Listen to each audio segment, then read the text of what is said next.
അതാണ് അവൻ്റെ ജീവിതത്തെ വ്യത്യാസപ്പെടുത്തുന്നത്. അവൻ ഇസ്രായേലിൻ്റെ ദൈവത്തോട് പ്രാർത്ഥിച്ചു. അവൻ പ്രാർത്ഥിച്ച പ്രാർത്ഥനയ്ക്ക് 4 ഭാഗമുണ്ട്. നല്ല പ്രാർത്ഥനയാണ്. എല്ലാ ദിവസവും ചൊല്ലിയാൽ ജീവിതം അടിമുടി മാറുന്നൊരു പ്രാർത്ഥനയാണിത്. മക്കളെയൊക്കെ മനസ്സിൽ കണ്ടിട്ട് മക്കളുടെയൊക്കെ പേര് പറഞ്ഞിട്ട് ഈ പ്രാർത്ഥന മാതാപിതാക്കന്മാർ ചൊല്ലണം.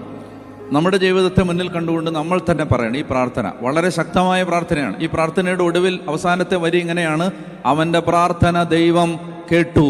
അവൻ്റെ പ്രാർത്ഥന ദൈവം കേട്ടു. കേട്ടു എന്ന് ബൈബിളിൽ എഴുതി വെച്ചിട്ടുണ്ടെങ്കിൽ ഇത് ലോകത്തെവിടെയിരുന്ന് ആര് പ്രാർത്ഥിച്ചാലും ദൈവം കേൾക്കുന്ന ഒരു പ്രാർത്ഥനയാണിത്. അപ്പൊ അതുകൊണ്ട് എന്താണ് അവൻ്റെ പ്രാർത്ഥന? അവൻ ഇസ്രായേലിന്റെ ദൈവത്തോട് പ്രാർത്ഥിച്ചു. എന്താണ് പ്രാർത്ഥന?